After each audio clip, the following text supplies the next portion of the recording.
while it lasts. Bothersome pests.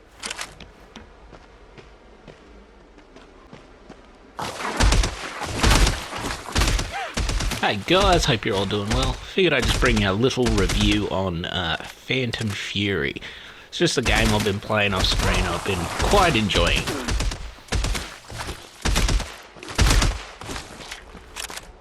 So what it is trying to do essentially is pay homage to all those 90s, early 2000s shooters. Shooters like Alien vs Predator 2, Half-Life and Half-Life 2. And in that, I gotta say, it succeeds very, very, very well. The homages are mixed into the gameplay, more specifically like certain weapons and stuff like that. For instance, the starter pistol feels mechanically pretty much exactly the same to Half-Life 2's pistol, and early sections feel a lot like Half-Life 2 just fighting Combine soldiers in rural areas. It feels like a ton like that, and it is just pure nostalgia, pure gameplay nostalgia. If like that's what you're after this game for, it will deliver. It will deliver 100%.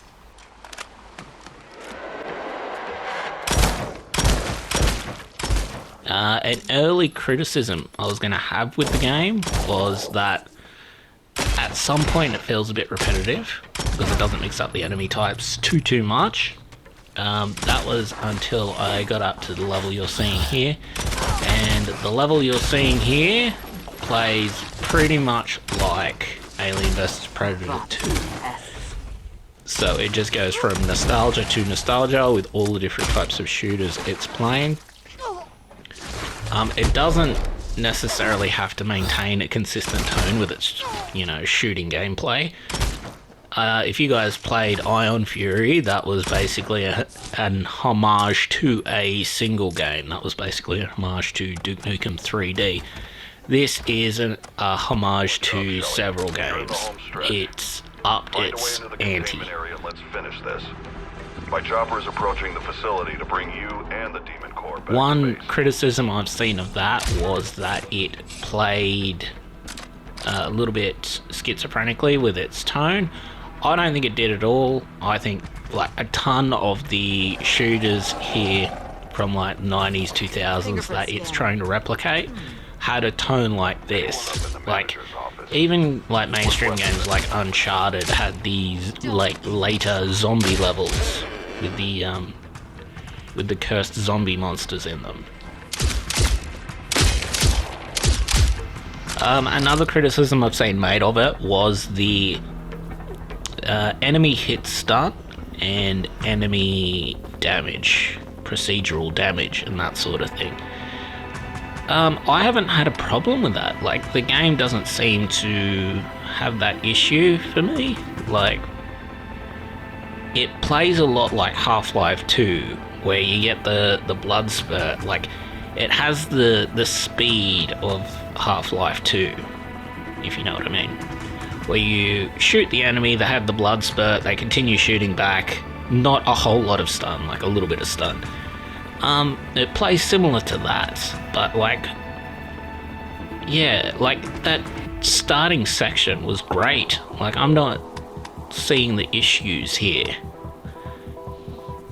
Like, maybe the bowling bombs are a bit, wonky when you're trying to throw them into turrets and stuff. Like, fair enough. Or you're trying to throw them into the sniper towers.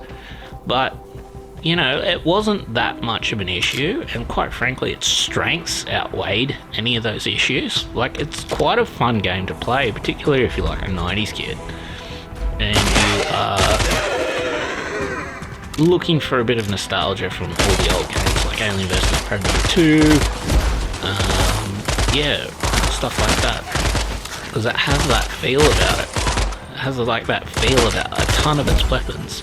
It's like really quite enjoyable. Don't fuck with me if you want to live. I don't think anyone choosing to try this game out will be too interested in the plot. The plot's just serviceable for the nostalgia, pretty much. But you're not paying too much close attention to the plot. Essentially, the protagonist from Ion Fury had an issue with disarming a bomb, took out most of her squad, and she has been rebuilt from the ground up. And she's trying to recover a demon core for some shifty general dude, and there's a bunch of zombies, and there's a bunch of like half cyborg enemies, there's a bunch of drones, and there's a bunch of laboratory monstrosities to kill. Like, that's all you really need. That's like 90s, 2000s shooters level, before we were trying to make, you know, political statements and stuff. Like, it's perfectly fine to turn off your brain with this game, which is, you know, what it's meant to be, right? A form of escapism.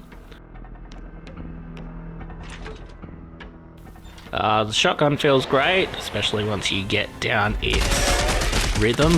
It's not just a regular pump action shotgun, it is one of those new fandangled space age ones with 2 barrels, where you've got to shoot twice before you pump it. It's a little bit awkward, but once you get the rhythm down, it's fine. You also have a triple barrel shotgun that fires in a manner of a double barrel, and other guns like the Lover Boy, which you can mark targets with and shoot all at once. Other than that, it behaves similarly to the Magnum out of Half-Life, Half-Life 2. Just very powerful single hit weapon. Like, all the guns have their places, and all the guns remind you of something.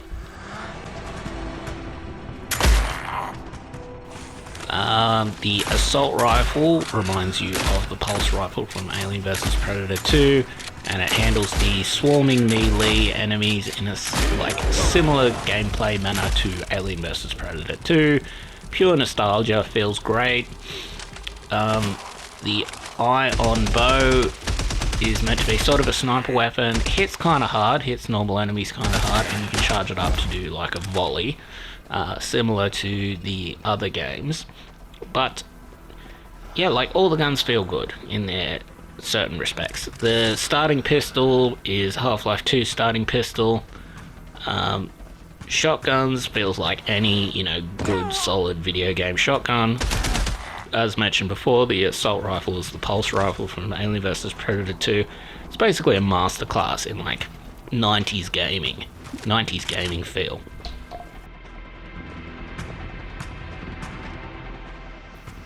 The weapons also have alternate fire modes. The single, well, it's not really a single barrel shotgun, the double barrel shotgun that fires similar to a pump action manner, has a flashlight which blinds and stuns enemies, which is great for both melee enemies that rush you and the big tank enemies that rush you. You can use that to stun them to land extra hits. As mentioned before, the Magnum, well, the Lover Boy is basically the Magnum from Half-Life with a marking enemy ability, so you can mark up to 3 or 4 enemies at once and basically shoot them instantly in a marked enemy fashion.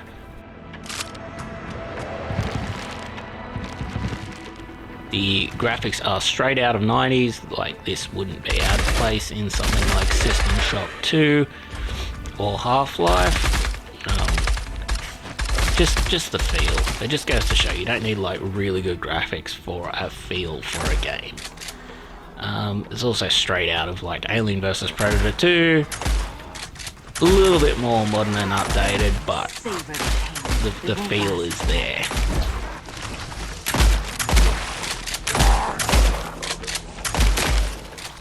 It also has weapon upgrades, allowing you to modify certain weapons with different secondary fires and things like that.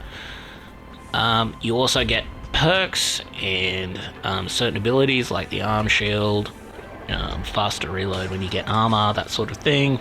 You can get perks that upgrade the amount of health and armor you get from pickups to survive longer, like that sort of thing. a lot of these stack. You also get like an electric foam launcher.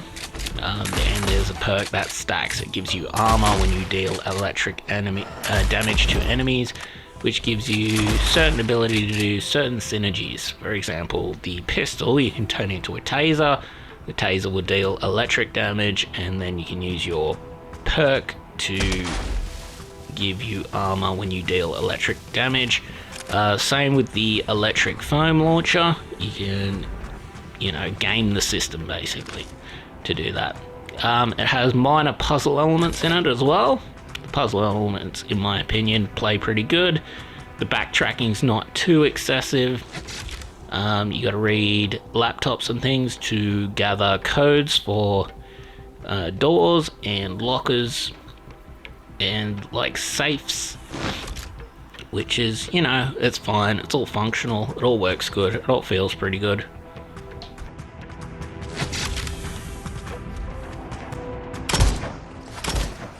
Same thing for doors that require key cards or certain things to open them.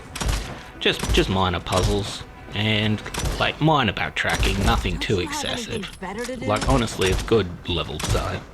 It's good 90s light level design.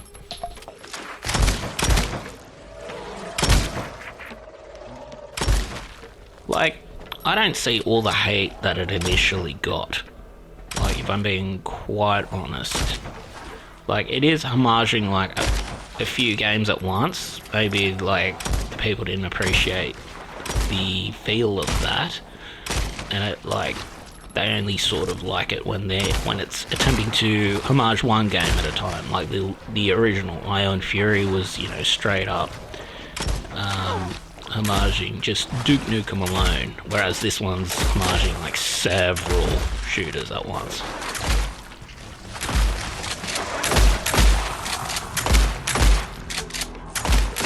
But look, in my opinion, it fits firmly in the, the boomer shooter nostalgia resurgence that we're seeing with all the great boomer shooters. It's not as good as Proteus, but what is as good as Proteus? Proteus is bloody awesome. Probably not quite as good as Dusk, but again, Dusk is awesome. It's probably around the level of Project Warlock. Like, Project Warlock's great, but Proteus is... yeah, that game feels absolutely awesome. This game feels great as well, and particularly with all its just gun feel and its enemy feel and all that sort of thing.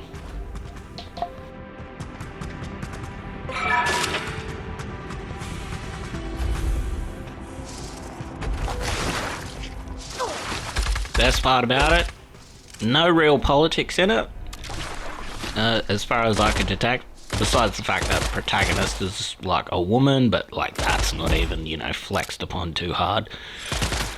Nobody moves. But yeah, just pure great old-fashioned escapism. Yeah, feels great. Has sort of elements from System Shock 2 in just how you interact with things. But no inventory like that. Don't even have to think too hard. Just pure great nostalgic escapism. Shooting feels good, movement feels good. Dealing with enemies feels good. Yeah. Pick it up if you're interested.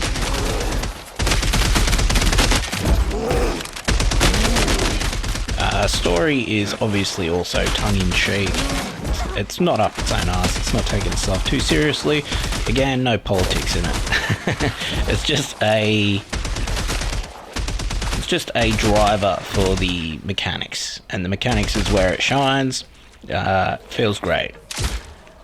Even has some of that, which I'm not completely convinced isn't intentional.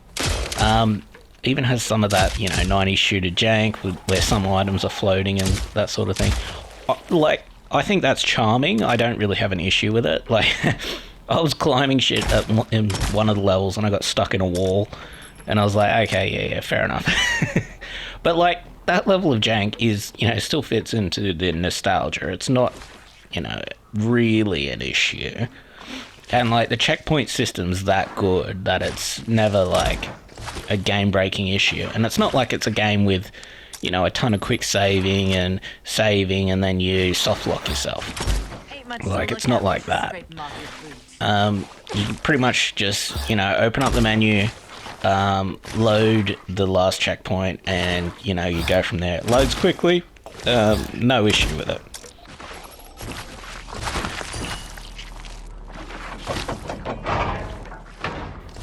The shield arm ability does feel a bit useless. Like, it really does only have, like, certain niche uses.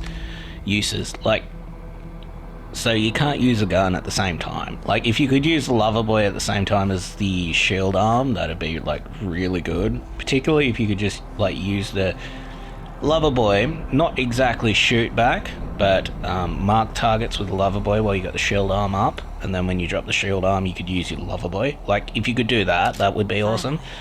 But you can't, so you only really have one use for it now, which is to bypass, you know, these turrets. Like that, it has certain sections with turrets. You can destroy the turrets pretty easily with the bowling bombs, but you can also bypass them and destroy the power boxes or turn them off with laptops in certain areas.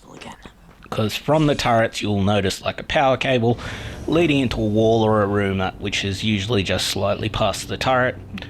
You can hold up your arm shield basically to tank the damage from the turret, move past it, and, you know, destroy it at the power box or whatever. Or you can just straight up destroy them with bowling bombs or the rocket launcher, which is pretty much what I did. Rocket launcher in the game feels great as well. Basically all the guns feel good. Shelly, you've been incredibly useful. It has like an awkward sort of puzzle mechanic with the... has a like a power saw, and you got to cut down certain doors with the power saw. But the power saw has like a limited battery, and you've got to recharge it as you go. Like, mechanics like that feel like a little bit awkward. But, you know, it's fine. It fits into the, like, you know, 90s jank. Which, like, I'm pretty sure the game is deliberately building at this point with all of its design choices. You don't make a game this enjoyable on accident, put it that way. Have you never used a cheese grater? Honestly, I believe it should be played on, like, lower difficulties as well. Its mechanics will be jankily punishing in some areas if you play it on super high difficulties. If you're just looking to enjoy it, you will get the most bang for your buck, like playing it out. Just on normal. Just on normal it would be, like, really good. Hey, you want to put on some tunes? Yeah, sure thing.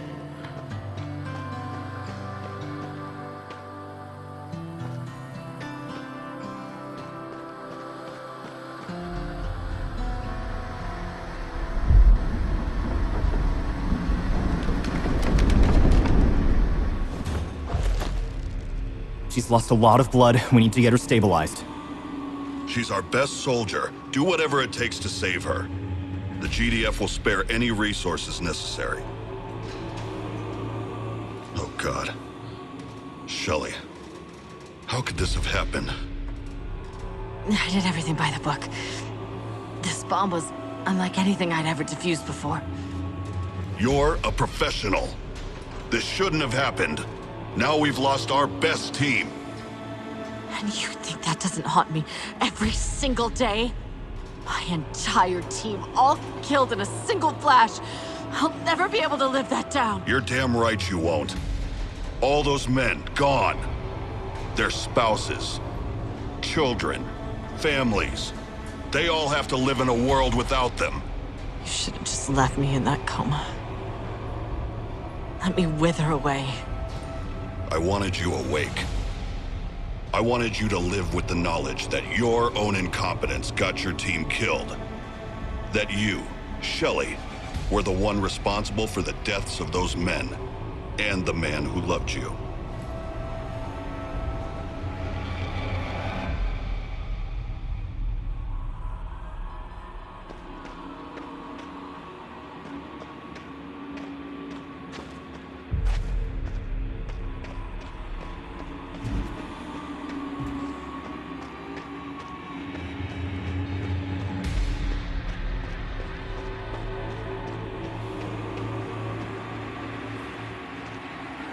running out of time, Harrison. Get to the office building and find that bomb, or we'll all be buried under the rubble.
All right, Shelly.